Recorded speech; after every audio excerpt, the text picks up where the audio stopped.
Second verse, same as the first, was made famous in 1965 by British rock group Herman's Hermits in their version of an old British pub song, I'm Henery the Eighth, I am.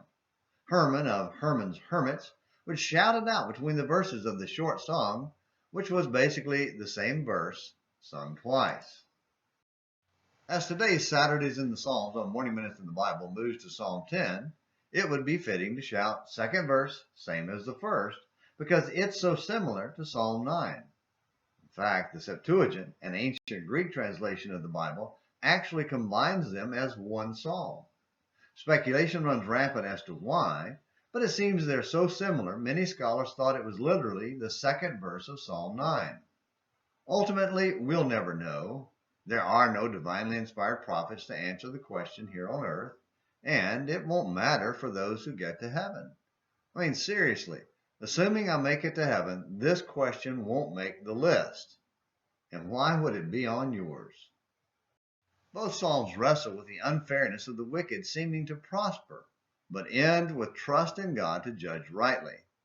Psalm 9 begins up front about David's trust that God will judge the nations, though recognizing it may not always appear that way, verses 17 through 20. The text is filled with anticipation of what God will do, rather than a declaration of what he had already done. Psalm 10 begins more like another version of the saying from the song, second verse worse than the first, because the first half laments the seeming success and prosperity of evildoers. He begins by asking God, why do you stand afar off, O Lord?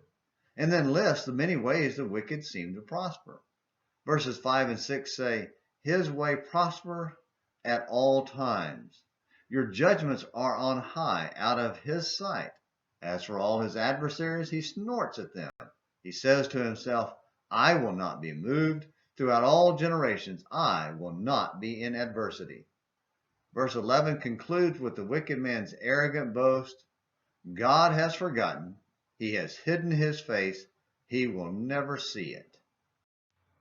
But in verse 12, David calls on God to arise and act against the wicked. Psalm 10 ends, much like Psalm 9, with trust that God will vindicate the orphan and the oppressed and put men in their place. Whether we live to see it happen here on earth or not, God will vindicate those who trust him and condemn those who reject him. Just like it has happened to every generation before us, it will happen to this generation and the next one after that until the final generation at the final judgment. So, shout it with me. Second verse, same as the first. The only important question for now is, which is coming for you and me? Vindication or condemnation?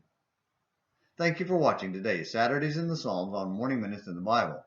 Until next time, this is James McClenny hoping you have a great day.